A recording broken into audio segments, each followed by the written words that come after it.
నమస్కారం city news కి స్వాగతం ముందుగా ముఖ్యాంశాలు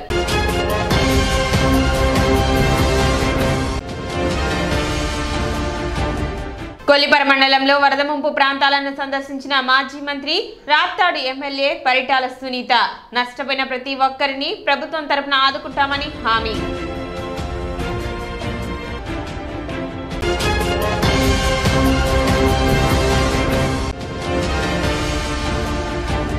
పట్టణంలో దోమల వ్యాప్తి చెందకుండా తగు చర్యలు తీసుకుంటున్నట్లు వెల్లడించిన మున్సిపల్ కమిషనర్ బండి శేషన్న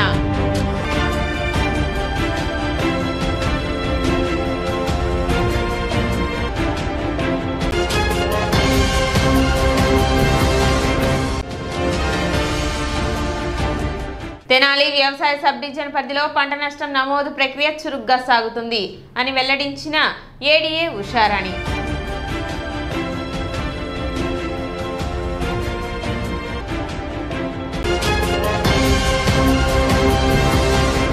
ప్రజలు వరద ముంపులో ఇబ్బందులు పడుతుంటే ప్రతిపక్ష నేత మాత్రం జైల్లో ఉన్న దుర్మార్గుల్ని దుష్టుల్ని చూడటానికి జైలుకు వెళుతున్నారని మాజీ మంత్రి రాప్తాడు ఎమ్మెల్యే పరిటాల సునీత అన్నారు. బుధవారం కొల్లిపర మండలం వరద ముంపు ప్రాంతాలను మాజీ మంత్రి రాప్తాడు ఎమ్మెల్యే పరిటాల సునీత సందర్శించారు. మాజీ మంత్రి ఆలపాటి రాజేంద్ర ప్రసాద్తో కలిసి అన్నవరపు లంక గ్రామంలో వరద నీటిలో మునిగిన పంట పొలాలను ఆమె పరిశీలించారు. ఈ సందర్భంగా సునీత మాట్లాడుతూ వరద ముంపు ప్రాంతాల పర్యటనలో భాగంగా నిన్నటి రోజున విజయవాడ వరద ముంపు ప్రాంతాల్లో పర్యటించామని నేడు లంక గ్రామాల్లో పర్యటనకు వచ్చినట్లు చెప్పారు. విజయవాడలో సుమారు 4 గంటల పాటు పర్యటించామని ఏ ఇంటికి వెళ్లినా కన్నీళ్లు కష్టాలే కనపడుతున్నాయన్నారు. తినడానికి తిండి లేకపోయినా సీఎం చంద్రబాబు నాయుడు ఆహారం మంచినీటిని అందించి ఆదుకున్నారని బాధితులు చెబుతున్నారని నేడు ప్రాణాలతో ఉన్నామంటే సీఎం చంద్రబాబు నాయుడు కారణమని ప్రతి ఒక్కరూ తమ అభిప్రాయాన్ని వ్యక్తం చేస్తున్నట్లు సునీత పేర్కొన్నారు. వరద కారణంగా పాడైపోయిన బైక్లు, వాషింగ్ మిషన్లు, ఇతర ఎలక్ట్రానిక్స్ అన్నింటినీ రిపేర్ చేయించడమే కాక ప్రతి ఇంటిని శుభ్రం చేయించిన గొప్ప నాయకుడు చంద్రబాబు నాయుడని ఆమె అన్నారు. అంతేకాకుండా నిత్యావసర సరుకులు ప్రతి ఇంటికి అందించి వారిని ఆదుకుంటున్నట్లు చెప్పారు. ఆర్థికంగా నష్టపోయిన ప్రతి ఇంటిని అధికారులకు పంపించి నష్టం అంచనా వేయించి వారికి ఆర్థిక సహాయం అందించనున్నట్లు చంద్రబాబు నాయుడు తెలిపారని, దానిలో భాగంగా లంక గ్రామాలలో వరద నీరు కారణంగా పంటలన్నీ మునిగిపోయి లక్షలాది రూపాయల నష్టం వాటిల్లిందని, నష్టపోయిన ప్రతి ఒక్క రైతును ఆదుకుంటామని, దానికి ముఖ్యమంత్రి చంద్రబాబు నాయుడు, ఉప ముఖ్యమంత్రి పవన్ కళ్యాణ్ సిద్ధంగా ఉన్నారని సునీత తెలిపారు. గురువారం ముఖ్యమంత్రి చంద్రబాబు నాయుడు లంక ప్రాంతంలో పర్యటిస్తారని, వరదల కారణంగా నష్టపోయిన ప్రతి ఒక్కరిని ఆదుకునేందుకు ప్రభుత్వం సిద్ధంగా ఉన్నట్లు పరిటాల సునీత తెలిపారు. కార్యక్రమంలో తెనాలి, వేమూరు నియోజకవర్గాల కూటమి నాయకులు పాల్గొన్నారు.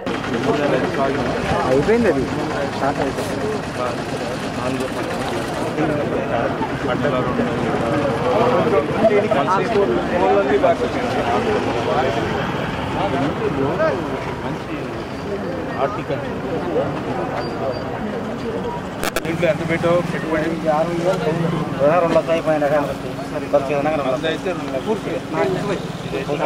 రెండు లక్షమ్మా కౌలు కాక కౌలు 60,000 అమ్మా కౌలు 60,000 పంట పోయినట్లే ఎండిపోద్ది రాదమ్మా ఎండిపోద్దమ్మా 6 రోజులు అట్లా ఎండిపోతుంది.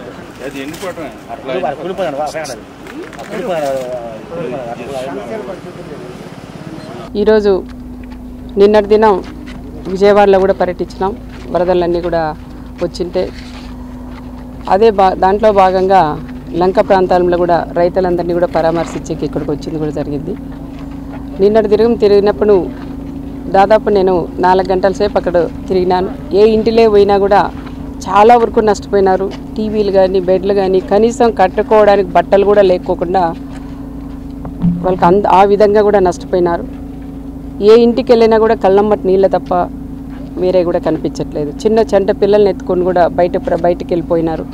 కొంతమంది ఉన్నోళ్ళంతా కూడా ఇంట్లోకి వచ్చి క్లీన్ చేసుకున్నారు. వాళ్ళు ఒకటే చెప్తున్నారు, అమ్మ ఇంత వరదలు వచ్చినా మాకు కనీసం తినడానికి తిండి, తాగడానికి నీళ్ళు కూడా మన సీఎం గారు కూడా మాకు పంపించి మమ్మల్ని ఆ రకంగా మమ్మల్ని ఆదుకున్నారు.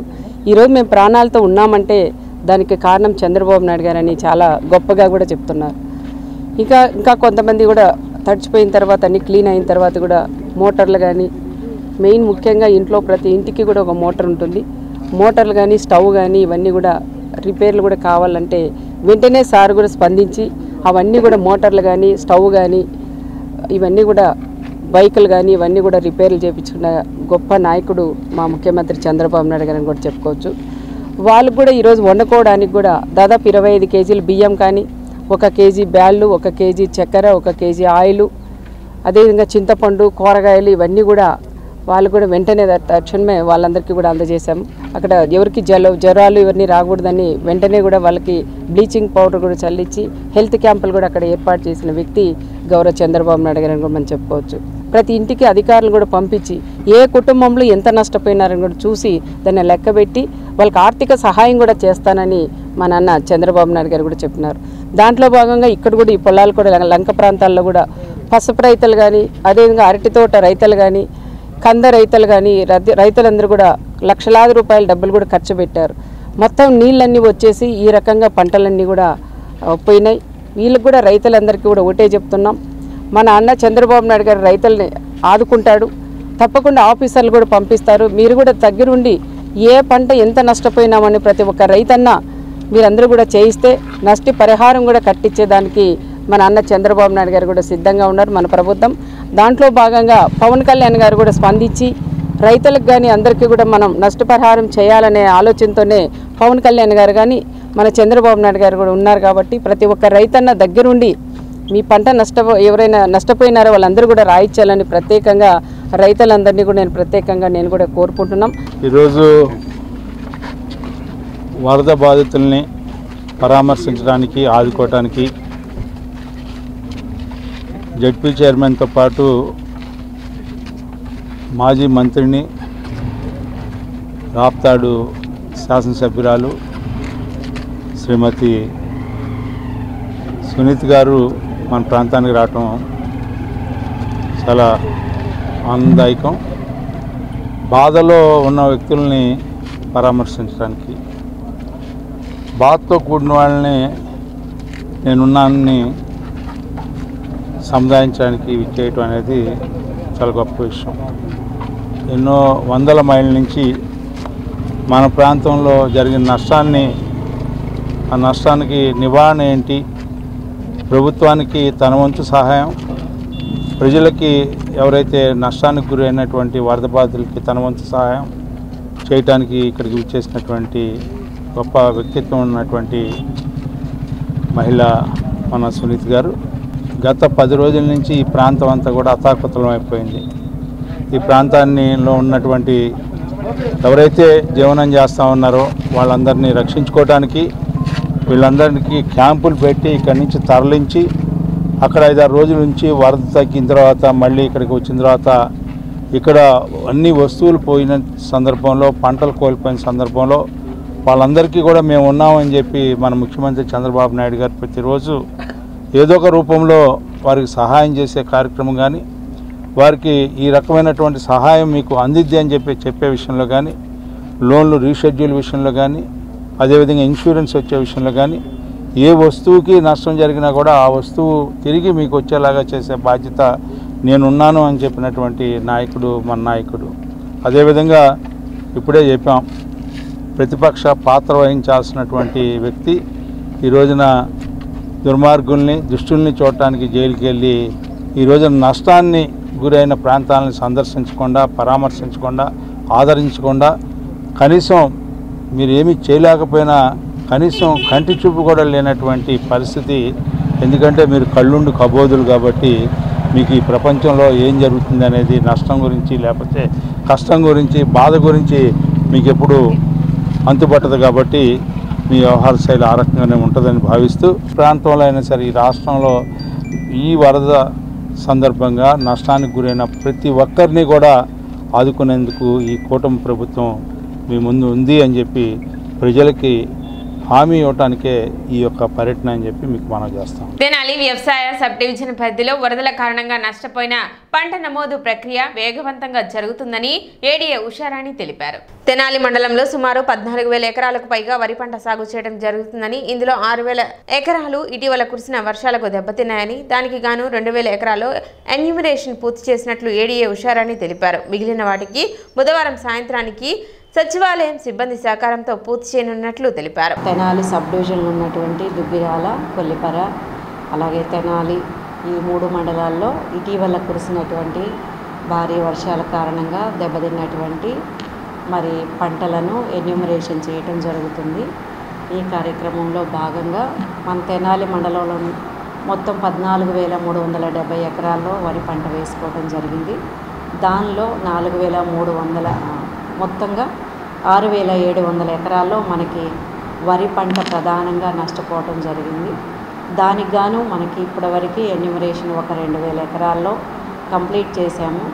మిగిలినటువంటి 4,700 ఎకరాల్లో మనం ఈరోజు సాయంత్రానికి మరి సచివాలయం సిబ్బందిని కూడా వారి సహకారం కూడా తీసుకొని ఈ సాయంకాలానికి మరి ఎన్యూమరేషన్ ప్రక్రియ అనేది మనం కంప్లీట్ చేసుకోవాల్సి ఉంటుంది. అలాగే మన తెనాల్లో 1,100 ఎకరాల హార్టికల్చర్లో మరి ఎన్యూమరేషన్ కంప్లీట్ చేయడం జరిగింది. పట్టణంలో దోమల వ్యాప్తి చెందకుండా తగు చర్యలు తీసుకుంటున్నట్లు మున్సిపల్ కమిషనర్ బండి శేషన్న తెలిపారు. దోమల నివారణలో భాగంగా 4వ డివిజన్ 12వ వార్డులోని డొంక రోడ్డు నందు నీరు నిల్వ ఉన్న ఖాళీ స్థలంలో ఆయిల్ బాల్స్ వేసే కార్యక్రమం పురపాలక సంఘ అధికారులు చేపట్టారు. కమిషనర్ శేషన్న ఆధ్వర్యంలో ఈ కార్యక్రమం చేపట్టారు. గత 10 రోజులుగా కురిసిన వర్షాలకు పట్టణంలో నీరు ఎక్కువగా నిలిచిపోయి దోమల వ్యాప్తి అధికంగా ఉందని, ఇందులో భాగంగా నీరు ఎక్కువగా నిలిచిన ఖాళీ ప్రదేశాలలో దోమల వ్యాప్తి చెందకుండా ఆయిల్ బాల్స్ వేస్తున్నట్లు కమిషనర్ శేషన్న తెలిపారు. ప్రజలు కూడా తమ పరిసర ప్రాంతాలను ఎప్పటికప్పుడు శుభ్రపరచుకుంటూ దోమల వ్యాప్తి చెందకుండా చూసుకోవాలని, తద్వారా వ్యాధులు దరిచేరకుండా ఉంటాయని ఆయన తెలిపారు. ఆ యొక్క వర్షాలు వెలిసినాక జరిగేటువంటి ఆ పరిణామాలను గమనించుకుని దృష్టిలో పెట్టుకొని శానిటేషన్ ఉన్నటువంటి అందరు ఎంహెచ్ఓ గారి దగ్గర నుంచి లాస్ట్ వర్క్ వరకు ఈ యొక్క వర్షపు నీరు ఏదైతే ఉందో అలాంటి ఆ ప్రాంతాలలో యాంటీ లార్వల్ యాక్టివిటీస్ చాలా స్పీడ్గా అవుతున్నాయి. They are doing. అందులో భాగంగానే స్టాగ్నేటెడ్ అయినటువంటి వాటర్ ఏదైతే ఉందో ఆ దాంట్లో అక్కడ దోమలు వస్తాయి కాబట్టి దోమలు ఉత్పత్తి కాకుండా ఆయిల్ బాల్స్ స్ప్రే అవుతున్నాయి. అలాగే వేస్ట్ ఆయిల్ డంప్ అవుతుంది. దీనివల్ల ఆ యొక్క దోమల యొక్క ఉత్పత్తి ఆగుద్ది. ప్రజలందరూ కూడా గమనించుకోవాల్సింది ఏంటంటే మాకు సహకరించండి. అలాగే ఈ యొక్క జ్వరాల నుంచి రక్షించుకోవాలనుకుంటే కనుక ఈ యొక్క ముందు జాగ్రత్తలు ఏవైతే ఉన్నాయో వాటిని అన్నింటి కూడా మీరు మేము కలిసి పాటిస్తే కనుక అంత బాగుంటుంది. దీనికి ఒకటే కారణం శుభ్రతను పాటించాలి. వేస్ట్ మెటీరియల్ను ఎడబడితేనగా అడవేయద్దండి. కార్యక్రమంలో ఆరోగ్య శాఖ అధికారిని doctor K Helen Nirmala, sanitary inspector D Srinivasarao, sanitary సెక్రటరీలు కె సంధ్య, శాంతి, హవీలా, ప్రవీణ్, సాగర్, చంద్రశేఖర్ మరియు ఇతర పారిశుద్ధ్య సిబ్బంది పాల్గొన్నారు. గత వారం రోజులు 10 రోజుల నుంచి కూడా వర్షాలు కురుస్తూ ఉన్నాయి. మన పట్టణంలో ఉన్న ఖాళీ ప్రదేశాల్లో అంతా కూడాను వాటర్ నిండిపోయి ఉన్నది. కాబట్టి ఆ ఖాళీ ప్రదేశాల యొక్క ఓనర్స్కి మా విజ్ఞప్తి ఏంటంటే, మీరు స్థలాలు కొనుక్కొని ఎక్కడైనా ఉండొచ్చు, కానీ అప్పుడప్పుడు వచ్చి మీ స్థలాలు ఎలా ఉన్నాయో చూసుకొని ఈ నీళ్ళు నిల్చున్నట్లయితే అక్కడ మెరకదోలించుకొని మీరు కాంపౌండ్ వాల్ పెట్టుకొని గేటు పెట్టుకున్నట్లయితే మీ చుట్టుపక్కల ఉండే వాళ్ళందరికీ కూడా బాగుంటుంది. మరొక విజ్ఞప్తి, మన ఈ వర్షం వచ్చిన తర్వాత ఇంటి చుట్టుపక్కల ఉన్న చిన్న చిన్న పరికరాల్లో వాడని టైర్లు, రోలు, కొబ్బరి బొండాలు, చిన్న చిన్న బకెట్లు, పగిలిపోయిన బకెట్లు కూడా వర్షం నీళ్ళు నిలిచి ఉంటాయి. కాబట్టి అందరూ కూడా మీ చుట్టుపక్కల పరిసరాలను గమనించుకొని ఈ వాటర్ స్టాగ్నేషన్ పాయింట్స్ అన్నింటినీ కూడాను పొడి నేల మీదకి ఖాళీ చేసినట్లయితే దోమ గుడ్డు పెట్టకుండా ఉంటుంది. ఒకవేళ దోమ గుడ్డు పెట్టి లార్వా ఉన్నా కానీ అది చనిపోతుంది. కాబట్టి మీ ఇంటి చుట్టుపక్కల నీటి నిల్వలు ఉంటే కనుక గమనించుకొని మీ ఆరోగ్యం పట్ల మీరు కూడా శ్రద్ధ వహించాలని కోరుకుంటున్నాము. బీజేపీ ఆర్ఎస్ఎస్లపై రాహుల్ గాంధీ వ్యాఖ్యలు అనుచితమని గుంటూరు జిల్లా బీజేపీ అధికార ప్రతినిధి టి అనంతాచార్యులు విమర్శించారు.